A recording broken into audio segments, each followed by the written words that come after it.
A gente vai falar de um assunto importante, eu até quero ler uma nota para vocês, bem importante, que a gente vai falar do Fevereiro Roxo. O Fevereiro Roxo, gente, é uma campanha de conscientização sobre a doença de Alzheimer, que tem como objetivo estimular o diagnóstico precoce e o tratamento adequado. A prevenção é importante para retardar a progressão da doença e melhorar a qualidade de vida dos pacientes. Então, mais uma vez com a gente para esse assunto, para entender a respeito dessas doenças crônicas, neurológicas, a gente convidou o Dr. Fernando Gomes, neurocirurgião. Bem-vindo, doutor. Tudo bem? Tudo ótimo, então, Carol. Tá bom. Hoje teremos uma aula para tudo que você está fazendo e ó, nem pisca, porque o assunto é importantíssimo. E quando a gente fala da questão do Alzheimer e outras doenças ligadas à demência e outras questões, você vai dizer formas de prevenção. Mas no fundo, doutor, a gente nunca sabe se a gente vai passar por isso. Olha, o grande detalhe, Carol, é que cada vez mais estamos vivendo mais anos de vida. Preocupar com a longevidade é o primeiro passo. E eu acredito que a medicina, o estilo de vida saudável, tem garantido, junto com toda uma condição política, social, econômica, que as pessoas experimentem isso, né? Então a gente vê a expectativa de vida e a gente está vivendo mais. O detalhe é viver bem. E quando a gente fala de demência, a gente fala de Alzheimer em primeiro lugar, porque é a grande doença que tem maior parte de porcentagem. Mais de metade dos quadros demenciais com pessoas que têm 65 anos ou mais, se tiver um diagnóstico, vai ser Alzheimer. Mas, principalmente nesse mês roxo, que a gente chama a atenção da importância do diagnóstico precoce, do tratamento adequado, existem outras doenças que podem se passar por Alzheimer, não são Alzheimer, podem ser curáveis, podem ter um desfecho diferente e a gente precisa falar sobre isso. E até, doutor, então a gente vai comentar das doenças, queria que você explicasse um pouquinho. No caso do Alzheimer, quais são, ali os sintomas, como é que a gente percebe que alguma coisa não tá a mesma, que algo está modificando ali, aquele indivíduo, e ao mesmo tempo de outras que também têm essa correlação até nesses sintomas e nas questões que são doenças diferentes, mas que podem se apresentar no início muito parecidas. Carol, eu vou até colocar uma pitada aqui de complicação nessa conversa. Elas podem se passar uma pela outra, em medicina a gente chama isso de diagnóstico diferencial, mas existem, e o número não é pequeno, quadros mistos. Então, por exemplo, a pessoa tem doença de Alzheimer e tem também demência cerebrovascular. O que é isso? Pequenos derrames, pequenos AVCs vão acontecendo no decorrer da vida e quando a pessoa chega lá com 70, 80 anos de vida, o que acontece é que o cérebro já não é realmente mais o mesmo. E todo o desempenho intelectual, cognitivo, a execução de tarefas, a elaboração do pensamento, o controle e ajuste do comportamento fica comprometido. Uma coisa não imuniza a outra. A pessoa pode ter uma questão cerebrovascular, que também tem uma porcentagem bem grande de número na população, mas também ter o Alzheimer. Então, assim, primeira coisa, desde que a gente nasce, existe todo um processo de amadurecimento do cérebro. Nós já temos algumas características genéticas que nos conferem a possibilidade de termos atenção, memorizarmos algumas situações, aprendermos e assim vai. Junto com isso, existe o processo pedagógico. A gente aprende muita coisa em casa, com os nossos pais, com os nossos familiares, com os nossos amigos, na escola, depois do trabalho. E a mistura disso tudo faz com que a gente possa ter uma boa memória, ter uma boa comunicação, ter um comportamento ajustado, saber se cuidar de forma adequada, saber se vestir, saber cozinhar e assim vai. Passou dos 60, 65 anos, é natural a gente tem alguma dificuldade, às vezes, de lembrar uma coisa. Então a gente fala, puxa vida, quando eu tinha 30, 40 anos, eu era muito rápido para isso. Né? O que está acontecendo? Será que é porque eu estou usando o celular? Será que tem algum motivo? Enfim, é normal existir alguma certa comparação de toda pessoa e perceber que já teve um desempenho cognitivo, intelectual, melhor. Natural. Mesmo porque a vida passa, é tanto problema, tanta situação desafiadora. Só vai aumentando, as coisas, preocupações, enfim. Estresse e tudo mais. Mas quando começa a existir prejuízo no seu dia a dia, alto lá, isso pode caracterizar um quadro demencial. E aí é que chama a atenção que a pessoa começa a perder compromisso, começa a colocar a sua vida em risco. Então toma remédio, não lembra se tomou ou não tomou, por dúvida toma 2 vezes a mesma dose ou não. Esquece o nome, esquece compromissos importantes assumidos. Então é hora de procurar um profissional da área da saúde para talvez fazer um diagnóstico ou receber uma orientação.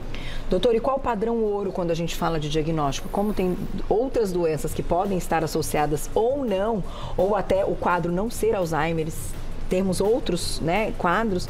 Hoje, como é feito? Se você quiser até mostrar aqui que a gente tem uma dinâmica, enfim, é padrão ouro de diagnóstico. Sim, olha, primeira coisa, quem vai fazer o diagnóstico do paciente com Alzheimer é o profissional que vai avaliar o comportamento desse cérebro. Então, por exemplo, um neurologista, um neurocirurgião, um psiquiatra, um geriatra, um clínico geral habilidoso também. Basicamente, você faz exames de imagem que visam verificar como está a estrutura cerebral. Por quê? Carol, um paciente que tenha, por exemplo, um tumor cerebral, considerado até mesmo benigno, vamos falar um tumor intracraniano, vou falar o nome aqui, tá? Meningioma, que não é nem no cérebro, é nas membranas que envolvem. Lenta e progressivamente vai comprimindo, por exemplo, essa região mais anterior, o lobo frontal, isso pode fazer com que a pessoa tenha um comportamento que lembre uma pessoa com demência. Então você precisa fazer, depois de uma avaliação clínica, um exame de imagem, uma tomografia e uma ressonância. Por exemplo, uma avaliação neuropsicológica. Então existe a psicologia e o psicólogo especialista nessa área. Então, através de testes específicos, é possível determinar se o indivíduo tem problema na atenção, se tem problema na linguagem, se tem problema na memória de trabalho, na memória de longo prazo. Feito isso, lógico, existem outros exames, dosagem de níveis de algumas proteínas e substâncias no sangue, hoje em dia, no líquor, e com isso você consegue fechar o diagnóstico. Mas, basicamente, você precisa olhar para a estrutura cerebral e os exames de imagem acabam sendo uma porta de entrada para você definir para que caminho vai. Descartar outras questões. Eu fiz até aqui... Vamos colocar só uma fotinho, doutor? Vamos. A Glaucia me disse que a gente tem... Olha, aqui é exatamente isso que eu estou mostrando para vocês. Então, nós temos aqui um cérebro cortado do que a gente chama da maneira coronal. Então, cortado de frente. Tá? O que eu percebo aqui? Do lado esquerdo eu tenho um cérebro com as suas dimensões e características saudáveis. Então aqui no meio tem uma coisa que chama ventrículo, que tem o líquor que é produzido. Na fase inicial de um quadro de Alzheimer, por exemplo, a gente já consegue perceber na imagem, aí o médico radiologista que vai escrever no laudo isso, um certo grau de atrofia que é muito mais pronunciado do que o normal para a idade. Hoje em dia existem bancos de dados, ainda mais com a inteligência artificial, e você consegue comparar. E mais para frente, conforme a doença progride, células nervosas deixam de existir, tem toda a questão das proteínas beta-amiloides, alterações na proteína tal. O que acontece é que vai ficando cada vez mais atrofiado. Os ventrículos ficam mais evidentes, mas isso não é hidrocefalia, que aí seria um diagnóstico diferencial, a hidrocefalia de pressão normal. Por isso que a gente fala, Carol, às vezes as doenças, elas se parecem muito. Entendi, porque há uma modificação na imagem. Isso morfológica. E isso é um problema que quando você detecta aqui, talvez você poderia ter prestado atenção antes, porque o indivíduo dá sinais no dia a dia que as coisas não estão muito bem. E no caso da outra doença que você comentou, doutor, aí sim a gente tem cura. Quando você fala da hidrocefalia de pressão normal, sim, Carol. A pessoa tem alteração de memória, então parece alguma coisa que até pode ser um Alzheimer ali no começo. Então, por conta disso, você vai procurar um profissional. Faz um exame, em vez de encontrar essa atrofia, você verifica que só os ventrículos estão muito dilatados. Junto com a alteração de memória, a pessoa tem dificuldade para andar. O mais interessante é isso, tem força na perna. Então não é que a pessoa está paralisada, mas na hora de andar, parece que o passo não está muito legal, parece que a perna está magnetizada no chão. Parece até um pouquinho o Parkinson, aí já vem outra doença, percebe? Sim. E junto com isso, alteração urinária. A pessoa fica com aquela urgência miccional. Então eu preciso sair correndo agora para ir no banheiro, senão eu posso perder xixi na calça. Então, gente, isso aí não é normal. Entendi. E aí a gente precisa muito que esse paciente seja submetido ao exame de imagem e a gente precisa mais ainda que o médico radiologista esteja extremamente atento aos sinais para fazer um bom laudo, porque você imagina, atenção primária da saúde, o médico que está atendendo ali, o clínico geral, às vezes não tem ainda aquela formação. Se ele recebe um laudo de uma tomografia, de uma ressonância dizendo, olha, existe um certo grau de atrofia cerebral, mas isso aqui é compatível com a idade normal para o paciente. Entendi. Pronto, acabou fazendo um desfavor. Caberia a ele colocar ali uma ressalva, olha, essa alteração aqui pode significar um Alzheimer inicial, porque a gente sabe que o Alzheimer tem muita atrofia na região do hipocampo, que é essa região mais do meio, onde a memória é consolidada. Ou tem um ventrículo muito grande, pode ser uma hidrocefalia. Porque daí, na verdade, coloca a pulga atrás da orelha do médico, que está fazendo aquele atendimento inicial, que vai mandar para a gente da neuro. Entendi. E, doutor, quando a gente fala desse quadro da hidrocefalia que você comentou, ele também vai ter um avanço e vai aumentar, então, as questões até da própria memória, da locomoção, assim como o Alzheimer. Assim como o Alzheimer. A grande diferença é que o Alzheimer, infelizmente, não tem cura. Você tem tratamento, você consegue, de alguma maneira, frear a sua evolução, preparar as pessoas que estão em volta. Sim. Agora, a hidrocefalia de pressão normal também. Só que conforme o tempo passa, se você não diagnostica, você não vai lá, não faz uma cirurgia, coloca uma válvula, resolve essa questão hidrodinâmica, porque basicamente é líquido acumulado, Carol, comprimindo o cérebro. A pessoa vai piorar cada vez mais o quadro cognitivo, vai parecer muito um paciente com Alzheimer, vai ficar totalmente com incontinência urinária, às vezes até fecal também, e vai ficar numa cadeira de roda. Entendi. Sendo que desnecessariamente. Poderia ser feito algo. Tá certo. Vou lá e já volto, doutor. Já temos perguntinhas, acho que já temos muitas perguntinhas. Uma aula, doutor Fernando, falei para vocês, na tela da Jane. Obrigada, Jane. Qual a diferença, então, demência e o Alzheimer? Olha só, Jane, é o seguinte, demência é o nome de todas as doenças que acabam impactando na parte cognitiva, no desenvolvimento intelectual da pessoa que tem 60 anos ou mais. E a grande vedete, né, o grande responsável pelo maior número de pacientes com essa situação é o Alzheimer. Agora, existem outras, demência cerebrovascular, doença dos corpos de Levy, demência frontotemporal, como aquele ator de Hollywood apresentou e se falou bastante, a hidrocefalia de pressão normal, demências causadas por carência de vitamina B12, vitamina D e assim sucessivamente. Então, demência é o nome de tudo e a mais importante em termos de prevalência é o Alzheimer. Tá certo. Doutor, vamos aproveitar para falar de tratamento hoje, como a gente resgata a qualidade de vida desse paciente e depois a gente vai fechar com prevenção, porque sim, tem a nossa parte também envolvida, ainda que toda a genética também conte, né, doutor? Vamos lá. Bom, vamos lá. A coisa mais importante, Carol, é estabelecer o diagnóstico correto. Certo. Se o paciente tem Alzheimer, então ele vai ser tratado por um geriatra, por um neurologista, vai receber medicamentos que interferem neurotransmissores para conseguir garantir que a pessoa ainda tenha uma parte cognitiva razoável. Que a doença não avance. Não avance. Se precisar de medicamento para controlar uma agitação, vai receber. Se for necessário, uma reabilitação neuropsicológica para ir treinando a mente, para frear o aparecimento dos problemas e dos sintomas, isso vai acontecer. Agora, mais do que isso, a gente ainda não tem. Existem medicamentos, existem muitas pesquisas, mas basicamente é dessa maneira que as coisas acabam acontecendo.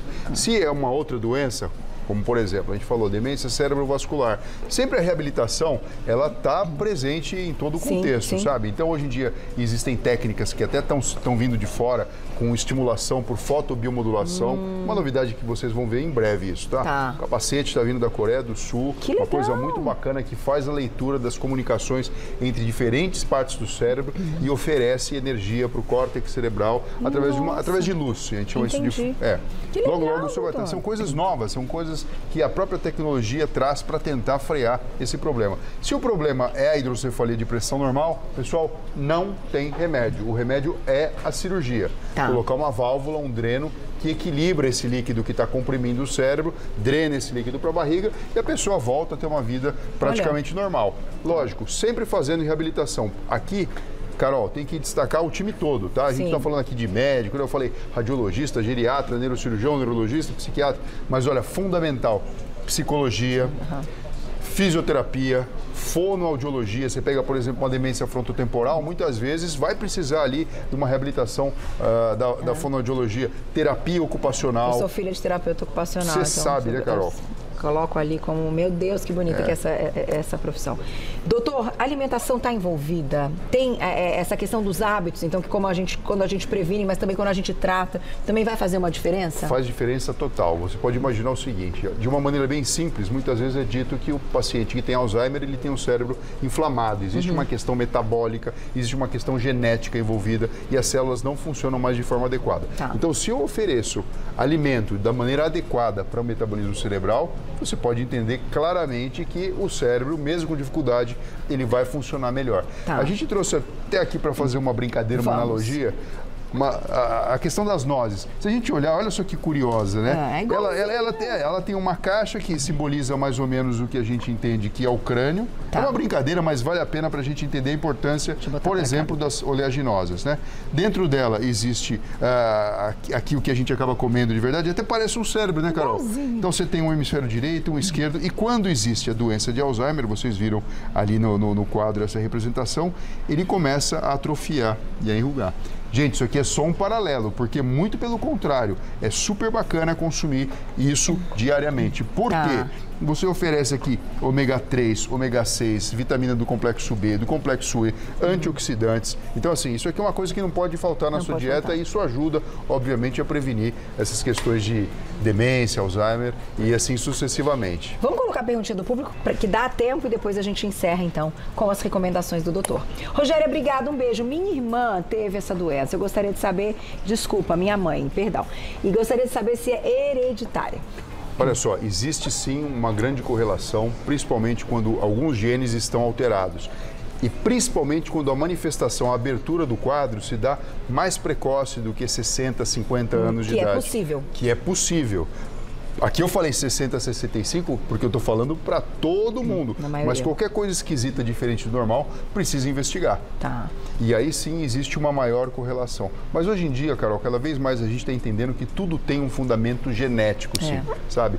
Algumas coisas não, por exemplo, um trauma, um acidente. E aliás, quando a gente falou de demência, a gente nem falou isso, né? É verdade. A demência do pugilista, existe uma correlação entre o indivíduo que faz muito cabeceia demais, isso até já virou filme e tudo, que leva a um quadro demencial. Um quadro que parece um Parkinson, alguma coisa assim. Entendi, do trauma. Frente a delicadeza que é o órgão, que é o cérebro como um todo. Tomar cuidado. Dá tempo de mais uma perguntinha, olha lá? Obrigada, Jéssica. Um beijo. O que se sabe hoje sobre a síndrome pós-Covid e doenças neurodegenerativas? Grande pergunta. Olha só, a Jéssica fez uma pergunta que é muito importante da gente entender. O vírus da Covid é um vírus neurotrópico, ou seja, ele gosta de neurônio. E a forma que ele tem de entrar diretamente para o sistema nervoso central é através do trato olfatório, que fica aqui na base do nariz. Esse trato leva direto informação para duas regiões, uma área septal, que tem a ver com o prazer, e o uncus, que é uma região relacionada principalmente com a memória. Então, existe uma síndrome que é do Covid longo, que depois que a pessoa teve, se recuperou, não morreu, mas fica com uma alteração cognitiva. A gente já viu muito isso e muitas vezes a gente encontra. A pessoa fica com problema de atenção, problema de memória, problema de articular os pensamentos. Ela fala, puxa vida, parece que eu era um pouco mais inteligente antes, Entendi. né? A boa notícia é que assim, tudo isso é passível de reabilitação e aqui eu tenho que colocar um holofote gigante na neuropsicologia, que é esse recorte que eu te falei, da especialidade da psicologia, que treina o cérebro através de exercícios cognitivos. Então, muito mais, eu vou falar aqui uma palavrinha, todo mundo já ouviu dizer, porque isso é quase que anedótico. Ah, faça a palavra cruzada. Pensei nisso. Agora, você imagina vários e vários exercícios com validação científica, aplicado por profissional competente para isso e trabalhando e estimulando o cérebro de forma adequada. É lógico que o resultado só pode ser melhor. Muito legal, doutor. Parabéns, viu? A gente tem um minutinho, né, Gláucia? Só para não faltar as recomendações, rapidamente, treinamento cognitivo, atividade física regular, sono de qualidade, alimentação equilibrada, evitar substâncias prejudiciais, interação social, controle de doenças crônicas. Depois compartilhem nas redes sociais essa grande aula de Dr. Fernando e lá nas redes sociais também você encontra todo o trabalho dele. @doutorabreviado_Fernando_Neuro, @doutorabreviado_Fernando_Neuro. Vou deixar um contato aqui também de consultório 3825-2444. 3825-2444. Obrigada mais uma vez, doutor. Sempre um prazer tê-lo conosco.